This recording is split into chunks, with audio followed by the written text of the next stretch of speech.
કે 9 તારીખ એટલે મંગળ. હવે આવનારી તારીખમાં 9મો મહિનો 9મી તારીખ 2025નું ટોટલ કરો તોય 9 અને મંગળવાર આવે છે. તો એ મંગળવાર કેટલો ભારે, એની વિશે તમે શું કહેવા છો કે શું ધ્યાન રાખવું એ મંગળવારના દિવસે? આપણે રોહન દેશીએ કીધું, ભગવાન નંદી નાડી પ્રમાણે કહ્યું, મંગળ અગ્નિકારક ગ્રહ છે. એટલે મંગળનું મોકાણ તો રાજકારણ ઉપર ચાલ્યું આટલું બધું. કેન્દ્ર સરકારમાં આપણે એ આખી કથા કરી,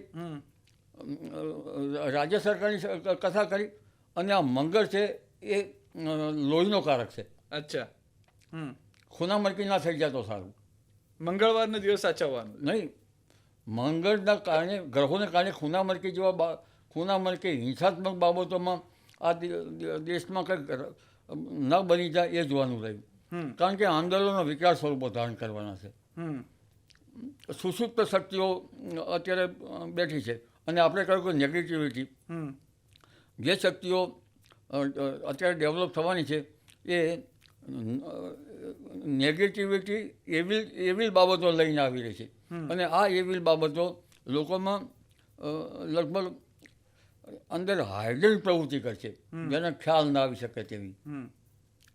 ડોર્મન્ટ કન્ડિશન એટલે ખ્યાલ આવ્યો? ડોર્મન્ટ અંદર પરિસ્થિતિનું સંભાવના છે, અંદરની પરિસ્થિતિ.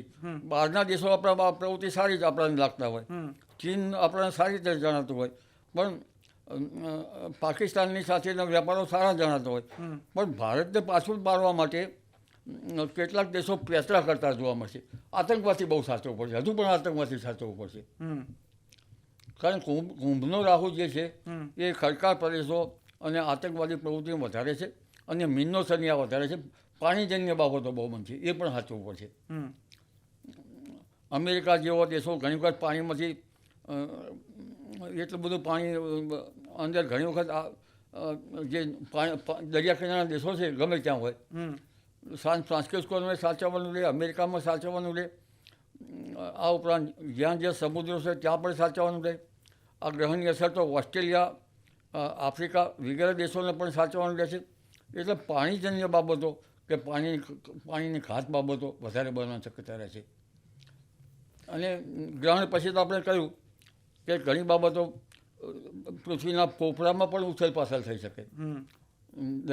દરિયાની અંદર પણ કંઈક લાવા કે સુસુપ્ત જ્વાળામુખી ફાટી નીકળે.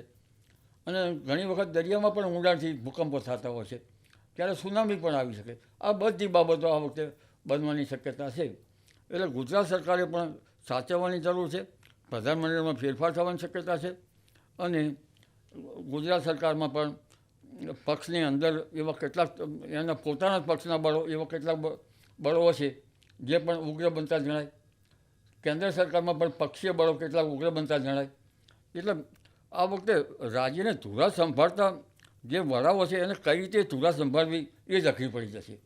કારણ કે અંદરના તત્વો આ નેગેટિવિટીના હિસાબે અંદરના તત્વો જ કેટલાક ખોખરા કરી નાખવા પ્રયત્ન કરતા હોય સત્તાને.